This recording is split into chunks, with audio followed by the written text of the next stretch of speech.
ನಮಸ್ಕಾರ. ಎನ್ಆರ್ ಪುರ ಸುದ್ದಿ ಸಮಾಚಾರಕ್ಕೆ ಸ್ವಾಗತ. ಇಂದು ಗುರುವಾರ. ಓದುತ್ತಿರುವವರು ನಂದಿನಿ ಆನಂದೂರು. ಸುದ್ದಿಗಳ ವಿವರ.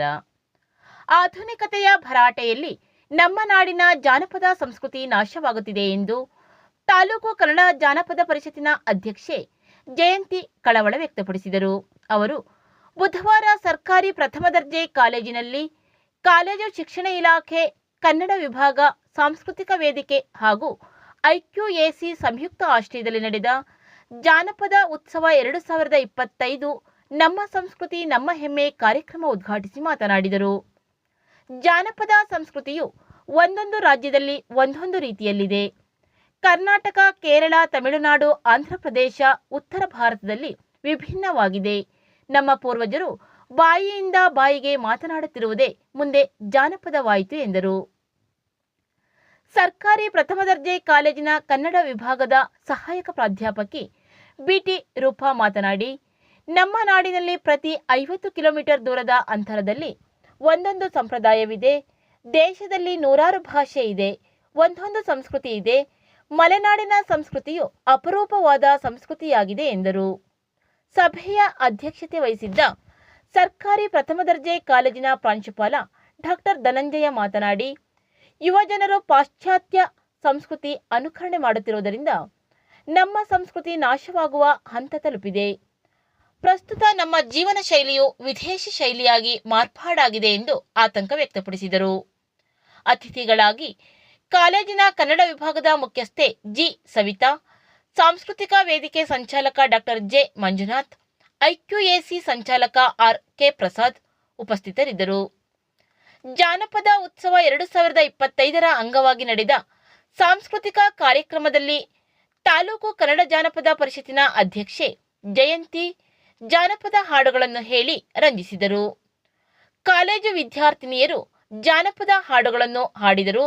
ಹಾಗೆ ದೇಶೀಯ ಉಡುಗೆ ತೊಡುಗೆಯ ಪ್ರದರ್ಶನ ಸ್ಪರ್ಧೆ ನಡೆಯಿತು. ಜಾನಪದ ಉತ್ಸವ 2025 ಅಂಗವಾಗಿ ಕಾಲೇಜು ವಿದ್ಯಾರ್ಥಿನಿಯರಿಗಾಗಿ ಈ ಹಿಂದೆ ನಡೆದ ದೇಶೀಯ ಆಟಗಳ ಸ್ಪರ್ಧೆ, ಜಾನಪದ ಗಾಯನ ಸ್ಪರ್ಧೆ ಹಾಗೂ ಜಾನಪದ ನೃತ್ಯ ಸ್ಪರ್ಧೆಯಲ್ಲಿ ವಿಜೇತರಾದವರಿಗೆ ಬಹುಮಾನ ನೀಡಲಾಯಿತು. ಕಲ್ಲು ಕೊಟ್ಟವ್ವಾಗೆ ಎಲ್ಲ ಭಾಗ್ಯವು ಬರಲಿ, ಪಲ್ಲಕ್ಕಿ ಮೇಲೆ ಮಳೆ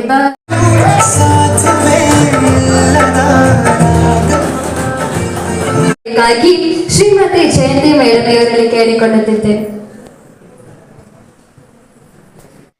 ನರಸಿಂಹರಾಜಪುರ ತಾಲೂಕಿನ ಕಡಹಿನಬೈಲು ಗ್ರಾಮ ಪಂಚಾಯಿತಿಯ ಗುಳದ ಮನೆಯಲ್ಲಿ ನೂತನವಾಗಿ ಪ್ರಾರಂಭವಾಗಿರುವ ಬಿಎಸ್ಎನ್ಎಲ್ ಸೋಲಾರ್ 4G ಟವರ್ ವಿದ್ಯುತ್ಗಾಗಿ ಕಾಯದೆ ಸೋಲಾರ್ನಿಂದಲೇ ಬ್ಯಾಟರಿ ಚಾರ್ಜ್ ಆಗಲಿದೆ ಎಂದು ಚಿಕ್ಕಮಗಳೂರು ಬಿಎಸ್ಎನ್ಎಲ್ನ junior technical officer Prateek Jain ತಿಳಿಸಿದರು. ಅವರು ಬುಧವಾರ ತಾಲೂಕಿನ ಕಡಹಿನಬೈಲು ಗ್ರಾಮ ಪಂಚಾಯಿತಿಯ ಗುಳದಮನೆ ಗ್ರಾಮದ ಶಾಲೆಯ ಸಮೀಪ ಪ್ರಾರಂಭವಾಗಿರುವ ಬಿಎಸ್ಎನ್ಎಲ್ನ ಸೋಲಾರ್ 4G ಟವರ್ ಬಗ್ಗೆ ಗ್ರಾಮಸ್ಥರಿಗೆ ಮಾಹಿತಿ ನೀಡುವುದು ಹಾಗೂ ಸಿಮ್ ವಿತರಣಾ ಕಾರ್ಯಕ್ರಮದಲ್ಲಿ ಮಾತನಾಡಿದರು. ನೂತನವಾಗಿ ಪ್ರಾರಂಭಗೊಂಡ BSNL solar 4G tower 4G SIM ಇದ್ದವರಿಗೆ ಮಾತ್ರ ಉಪಯೋಗವಾಗುತ್ತದೆ. ಆದ್ದರಿಂದ 2G ಹಾಗೂ 3G ಸಿಮ್ ಇದ್ದವರು ತಕ್ಷಣ 4G ಸಿಮ್ ಹಾಕಿಕೊಳ್ಳಬೇಕು. ಹೊಸದಾಗಿ ಸಿಮ್ ಹಾಕಿಕೊಳ್ಳುವವರು ಸಹ ಬಿಎಸ್ಎನ್ಎಲ್ 4G ಸಿಮ್ ಹಾಕಿಕೊಳ್ಳಬೇಕು. ಸೋಲಾರ್ನಿಂದ ಬ್ಯಾಟರಿ ಚಾರ್ಜ್ ಆಗುವುದರಿಂದ ಕರೆಂಟಿಗಾಗಿ ಕಾಯಬೇಕಾಗಿಲ್ಲ. ಸೋಲಾರ್ನಿಂದಲೇ ಬ್ಯಾಟರಿ ಚಾರ್ಜ್ ಆಗಲಿದ್ದು ಮಳೆಗಾಲದಲ್ಲೂ ಬ್ಯಾಟರಿ ಚಾರ್ಜ್ ಆಗಲಿದೆ. ಈ ಟವರ್ 3 ಕಿಲೋಮೀಟರ್ ವ್ಯಾಪ್ತಿಯಲ್ಲಿ ಸಿಗ್ನಲ್ ಸಿಗಲಿದೆ. ಇಂದಿನಿಂದಲೇ ಪ್ರಾಯೋಗಿಕವಾಗಿ ಸಿಗ್ನಲ್ ಪ್ರಾರಂಭವಾಗಲಿದೆ. ಶೆಟ್ಟಿಕೊಪ್ಪ ಟವರ್ನಿಂದ ಮೈಕ್ರೋವೇವ್ ಬರಲಿದೆ ಎಂದು ವಿವರಿಸಿದರು. ಕಡಹಿನಬೈಲು ಗ್ರಾಮ ಪಂಚಾಯಿತಿಯ ಉಪಾಧ್ಯಕ್ಷ ಸುನೀಲ್ ಕುಮಾರ್ ಮಾತನಾಡಿ, ವಿಠ್ಠಲ ಗ್ರಾಮದಲ್ಲಿ ಮೊಬೈಲ್ಗೆ ಸಿಗ್ನಲ್ ಸಿಗದೆ ಸಾರ್ವಜನಿಕರಿಗೆ ತೀವ್ರ ತೊಂದರೆಯಾಗಿತ್ತು. ಈಗ ಸೋಲಾರ್ ರೂಫಿಂಗ್ ಬಿಎಸ್ಎನ್ಎಲ್ನ ನೂತನ ತಂತ್ರಜ್ಞಾನ ಟವರ್ ಪ್ರಾರಂಭವಾಗಿರುವುದರಿಂದ ಸಾರ್ವಜನಿಕರಿಗೆ ಅನುಕೂಲವಾಗಲಿದೆ. ಸಾರ್ವಜನಿಕರ ಕನಸು ಇಂದು ನನಸಾಗಿದೆ ಎಂದರು. ಸಭೆಯಲ್ಲಿದ್ದ ನರಸಿಂಹರಾಜಪುರ ಉಪವಲಯ ಅರಣ್ಯಾಧಿಕಾರಿ ಗೌಸ್ ಮಹಿಯುದ್ದೀನ್ ತಮ್ಮ ಅನಿಸಿಕೆ ವ್ಯಕ್ತಪಡಿಸಿದರು. ಬಿಎಸ್ಎನ್ಎಲ್ ಟವರ್ನ ಟೆಕ್ನಿಕಲ್ ಆಫೀಸರ್ ವಿಶ್ವನಾಥ್ ಟವರ್ ಬಗ್ಗೆ ವಿವರಿಸಿದರು. ನಂತರ ಗ್ರಾಮಸ್ಥರಿಗೆ ಹೊಸದಾಗಿ ಬಂದ 4G ಸಿಮ್ ವಿತರಿಸಲಾಯಿತು. ಈ ಸಂದರ್ಭದಲ್ಲಿ ಶಾಲೆಯ ಮುಖ್ಯೋಪಾಧ್ಯಾಯಿನಿ ಶಿಲ್ಪಕುಮಾರಿ, ಗ್ರಾಮಸ್ಥರಾದ ಅಜೀಶ್, ವಿಲ್ಸನ್, ಸಲೀನಾ ಹಾಗೂ ಇತರ ಗ್ರಾಮಸ್ಥರು ಉಪಸ್ಥಿತರಿದ್ದರು. ವಿಕಲಚೇತನ ಮಕ್ಕಳು ದೇವರ ಮಕ್ಕಳಂತೆ. ಅಂತಹ ಮಕ್ಕಳಿಗೆ ಅನುಕಂಪದ ಬದಲಿಗೆ ಅವಕಾಶ ನೀಡಬೇಕು ಎಂದು ಪಟ್ಟಣ ಪಂಚಾಯಿತಿ ಸದಸ್ಯೆ ಜುಬೇದಾ ತಿಳಿಸಿದರು. ಅವರು ಬುಧವಾರ ಕ್ಷೇತ್ರ ಶಿಕ್ಷಣಾಧಿಕಾರಿಗಳ ಕಚೇರಿ ಎದುರು ತಾಲೂಕಿನ ಪ್ರಾಥಮಿಕ ಹಾಗೂ ಪ್ರೌಢಶಾಲೆಯ 53 ಮಕ್ಕಳು ಹಾಗೂ 20 ಪೋಷಕರಿಗಾಗಿ ಕ್ರೀಡೆ, ಅರಿವು ಮೂಡಿಸುವ ಕ್ಷೇತ್ರ ಭೇಟಿ ಕಾರ್ಯಕ್ರಮಕ್ಕೆ ಚಾಲನೆ ನೀಡುವ ಕಾರ್ಯಕ್ರಮದಲ್ಲಿ ಮುಖ್ಯ ಅತಿಥಿಯಾಗಿ ಮಾತನಾಡಿದರು. ಸಾಮಾನ್ಯ ಮಕ್ಕಳಂತೆ ವಿಕಲಚೇತನ ಮಕ್ಕಳಿಗೂ ಅವಕಾಶ ನೀಡಬೇಕು ಎಂದರು.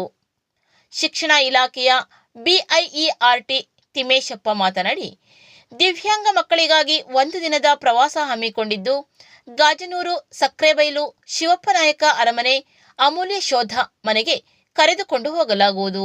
ಅಲ್ಲಿ ವಿಕಲಚೇತನ ಮಕ್ಕಳಿಗೆ ಆಟ ಸಹ ನಡೆಸಲಾಗುವುದು. 2 ಬಸ್ಸುಗಳಲ್ಲಿ 53 ಮಕ್ಕಳು ಹಾಗೂ 20 ಪೋಷಕರು ಹೋಗಲಿದ್ದಾರೆ ಎಂದು ತಿಳಿಸಿದರು. ರಾಜ್ಯ ಬಡ್ತಿ ಮುಖ್ಯೋಪಾಧ್ಯಾಯರ ಸಂಘದ ಉಪಾಧ್ಯಕ್ಷ ಅಶೋಕ್ ಮಾತನಾಡಿದರು. ಪಟ್ಟಣ ಪಂಚಾಯಿತಿ ಅಧ್ಯಕ್ಷ ಉಮಾಕೇಶವ್ ಹಸಿರು ನಿಶಾನೆ ತೋರಿಸಿ ಪ್ರವಾಸಕ್ಕೆ ಚಾಲನೆ ನೀಡಿದರು.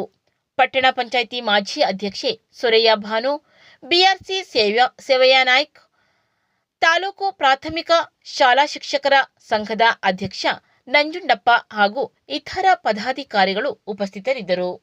ವಂದನೆಗಳು.